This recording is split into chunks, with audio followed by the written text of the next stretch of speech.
You ever look at the woman next to you and feel like something's off? Not dramatic, not loud, but a slow, constant drain. Like every time you talk, you leave the conversation smaller than you entered it. You start doubting yourself more. You apologize for things you didn't do. You walk on eggshells in your own damn relationship, and you tell yourself, this is just how love is. Let me tell you something. It's not. There are women who build you, and there are women who feed on you, emotionally, mentally, even spiritually. And the dangerous ones? They don't look like monsters. They look like everything you thought you wanted. You feel addicted to her validation, but somehow it's never freely given. You feel like a man when she praises you, but that praise is a leash, not a gift. This isn't about hate. This is about recognizing when a woman has stopped being your peace and has become your prison. So let's talk. No sugarcoating, no theory.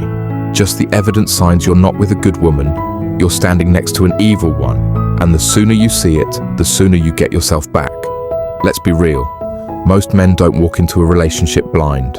You saw the signs, you felt the tension, that little gut whisper that said, something's off. But you stayed. You gave the benefit of the doubt. You told yourself, nobody's perfect, or she's just hurt, or worse, maybe it's me. That's what emotional manipulation does.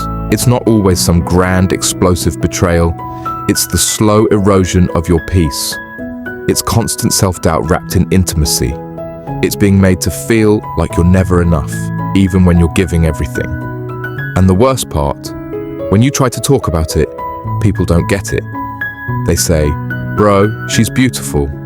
Why are you complaining? Or, you're a man, toughen up. So now, you're stuck in something toxic, and you feel crazy for even calling it what it is. Let me tell you something, as your older brother, mentor, or that no BS friend you wish you had sooner. You are not weak for noticing the manipulation. You are not soft for wanting peace. You are not too emotional for craving stability, loyalty, respect. This isn't about playing victim. Stoicism doesn't do that. But it does tell you the truth. A man who loses clarity loses his power. And nothing scrambles your clarity faster than a woman who weaponizes love. So if you're feeling confused all the time, if you're drained but can't explain it, if you're starting to lose sight of who you were before she came into your life, that's not love, that's emotional warfare. And you need to know what it looks like, because once you name it, you can beat it. Now, let's break down the evident signs. 1. She creates chaos, then blames you for the fire. You notice this pattern. Everything is calm until she walks in and suddenly the energy shifts. She's picking fights over tone, your choice of words, something you didn't post, something you did post, some imagined slight that doesn't even make sense. And when you react, when you try to explain, defend, or walk away, you become the villain. Why are you always so defensive? See, this is why I can't talk to you. You never make me feel safe. What just happened? She lit the match. She threw it into the room, then handed you the gas can and screamed, fire. This is emotional inversion. It's a control tactic. She starts the chaos, then paints herself as the victim. To keep you stuck in guilt, apologizing for her behavior. When you find yourself constantly explaining your intentions instead of having your actions respected, that's not a partner. That's a manipulator. 2. Her love is transactional, and you're always in debt. At first, she's affectionate, sweet, even obsessed. You think you found someone who really sees you, but soon, every act of love comes with strings. You didn't reply fast enough. Now she's distant. You couldn't meet one of her demands. Now she's cold. You made one mistake. Now she's not sure how she feels anymore. Her affection is a currency, and she makes sure you're always overdrawn. The psychology. This is intermittent reinforcement, a mind game that keeps you addicted to the highs, desperate to avoid the lows. You become hooked on chasing her approval. If her love feels like a prize you have to earn every day, you're not in a relationship, you're in a performance. And she's the only one clapping. 3. She disrespects your boundaries, subtly, repeatedly. You tell her something matters to you, a value, a line, a standard. She agrees and then crosses it, every time. You tell her not to talk about your insecurities in front of others. She laughs about it next week at dinner. You say you need space to focus. She calls you clingy for not texting back in 5 minutes. It's never aggressive. It's always brushed off as, relax, I was joking, or you're too sensitive. The psychology, this is gaslighting. She's not just crossing your boundaries, she's making you question whether you had a right to them in the first place. A woman who mocks or minimizes your standards is not strong. She's strategic. She wants access to you without accountability. 4. She doesn't want a relationship. She wants control. Let's be clear. Some women don't want love. They want ownership.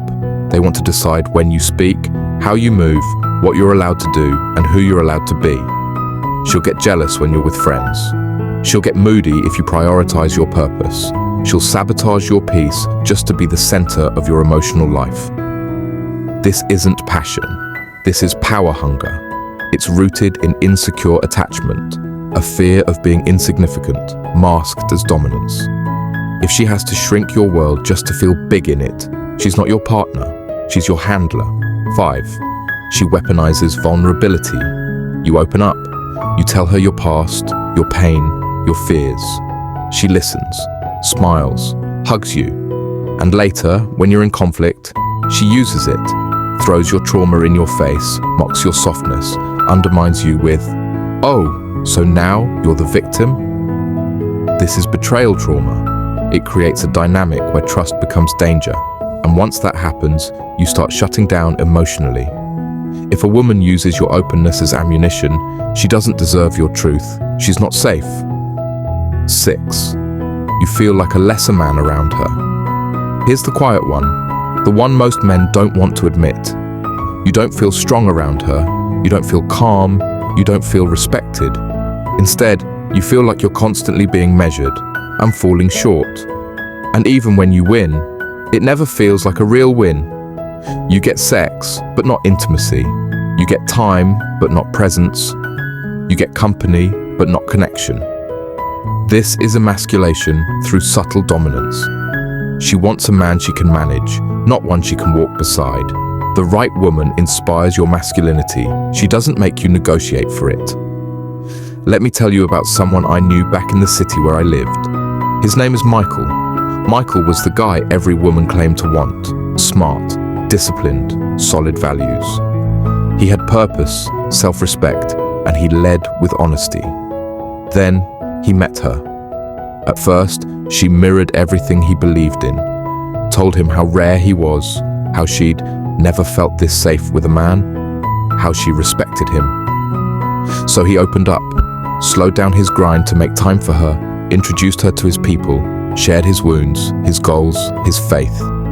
But somewhere along the line, the ground started shifting. She'd get cold when he was focused, sulky when he set boundaries. He'd say no to something small, and she'd find a way to punish him emotionally for it. He began explaining himself more than expressing himself. He'd replay arguments in his head just to make sure he wasn't crazy. He stopped talking to his boys, stopped training, stopped feeling like the man he was before she came around. And the wild part? He stayed. Because every time he tried to leave, she flipped the switch. Back to the sweet version. Back to tears and I'm just scared of losing you. Back to sex, softness, and whispered promises. It was never bad enough to run. Never good enough to grow. Just that grey zone of emotional confusion, where your soul slowly bleeds out. It took Michael 2 years to leave, and when he did, he told me something I'll never forget. It wasn't that she broke me, it's that she made me break myself, in exchange for a connection that never really existed. That's what evil looks like in a relationship. Not always loud, not always violent, but precise, subtle, systematic. Not because she was hurt, but because she needed to be above someone to feel whole. And he let her climb on top of his dignity to get there.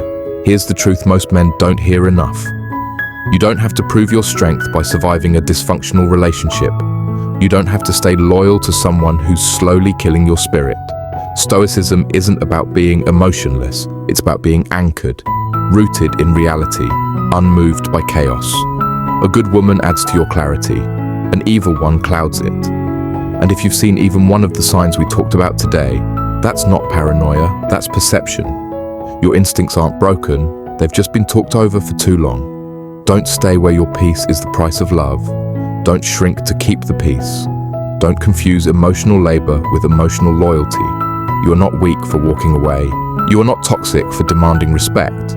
You are not cold for choosing solitude over slow destruction. You're a man. And the most masculine thing you can do in a world full of illusions is see the truth and act on it. So ask yourself, is the woman next to you helping you rise or slowly unraveling who you are? You already know the answer. Now you just need the courage to trust it. If this hits home, even just a little, don't keep it to yourself. Drop a comment. Tell me what resonated. Tell me what you've seen or what you've lived through, because trust me, there are men out there thinking they're alone in this, when they're actually surrounded by silence. Like this video, if it gave you clarity, subscribe if you're done with the noise and ready for truth, and hit the bell so you never miss when we go deeper into this kind of real talk. Remember, you don't have to be perfect, you just have to be aware, and once you see it clearly, you move differently. Stay sharp, stay stoic. I'll see you in the next one.